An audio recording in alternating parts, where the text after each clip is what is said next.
मर्यादा के धनी भगवान श्री राम, आपने मुझे कहा कि गुरुदेव भगवान श्री राम के लिए आपके दो शब्द कहो। मैं क्या कहूंगा आप लोगों के लिए मेरे दो शब्द। मेरी ये जीवा भगवान श्री राम का वर्णन भला कैसे कर पाएगी। जिस देश में मैं रहता हूँ, जिस देश में मैंने जन्म लिया, जिस देश में मेरी श्वास चलती, जिस देश का अनाज मैं खाता हूँ और जहां पर मुझे दफन हो जाना है, जल करके नष्ट हो जाना है, वहां के भगवान श्री राम का वर्णन करने के लिए आप मुझे कहते हो। मैं कौन होता हूं उनका वर्णन करने वाला। अरे हजारों बार आपने रामचरितमानस पढ़ लिया, हजारों बार भगवान श्री राम की गाथा पढ़ लिया आपने, लेकिन कुछ हुआ? कोई फर्क पड़ा? पढ़ते हैं, सुनते हैं, चले जाते हैं अपने घर।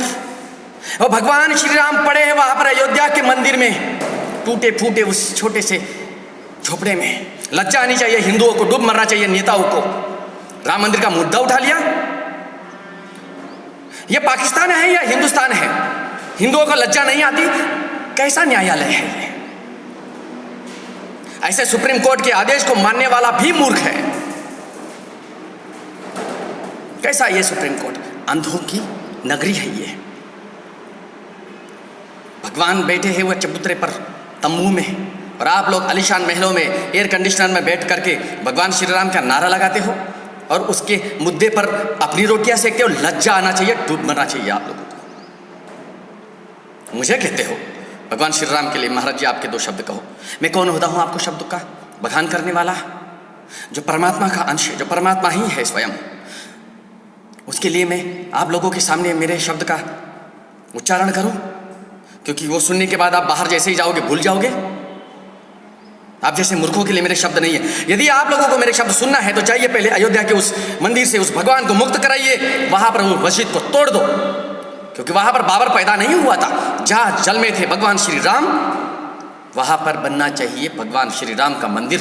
जहां पैदा हुआ था बाबर, मस्जिद बना लो। अब बाबर तो पैदा नहीं हुआ था ना हिंदुस्तान में, जिसने नृशंस हत्याएं की हिंदुस्तान की, जिसने हिंदुस्तान की नारियों की, हमारे बच्चों की, हमारे पूर्वजों की नृशंस हत्याएं की, उसे सर चढ़ा लिया। कैसा है हिंदुस्तान है? भगवान श्री राम का वर्णन सुनना चाहते हैं मुझसे, और मैं तो आपको, आपके जन्म खत्म हो जाएगा, आपकी जीवन लीला समाप्त हो जाएगी, तब तक भी मैं आप लोगों को मेरे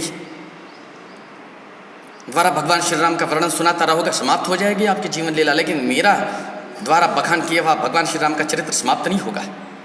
इतना विशाल विराट समुद्र है वो, सागर है वो, और आप सुनना चाहते हो भगवान श्री राम की लीला मेरे मुख से।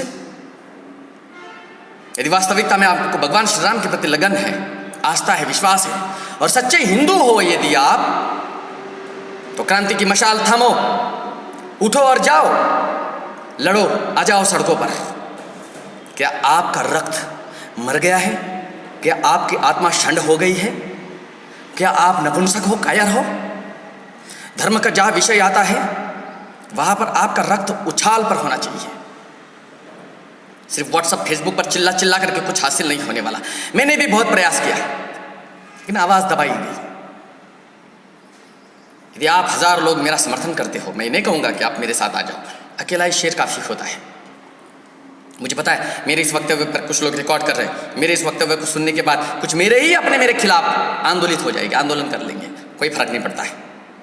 जिसमें साहस है, जिसमें दम है, मुझे प्रत्यक्ष आकर के मिले। पीछे तो एक शेर होता है ना, यदि आपको उसको बंदी बनाना है, मारना है, तो 200-500 कुत्तों की फौज छोड़ दो उसके पीछे।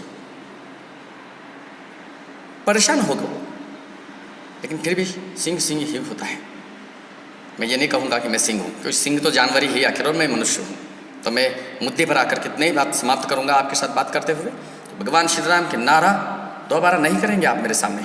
भगवान श्री राम के जय जयकार आप दोबारा नहीं करोगे मेरे सामने, क्योंकि भगवान श्री राम के जय जयकार करने का अधिकार सिर्फ उसी को है जो भगवान श्री राम को वहां से मुक्त कराना चाहता है,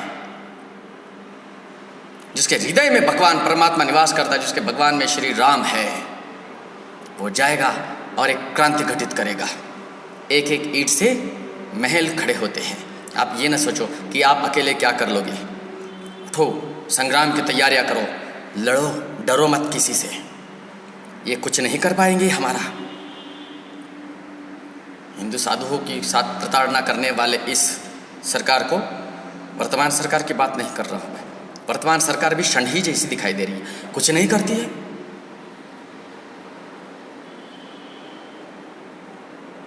चलो आगे बताऊंगा मैं आप लोगों को, बस अब इतना ही समझ लीजिए। भगवान श्री राम की जय जयकार करने से पहले आप अपने गिरबान में झांक लीजिए कि क्या भगवान श्री राम की जय जयकार करने से पहले आप उस लायक हो या नहीं हो।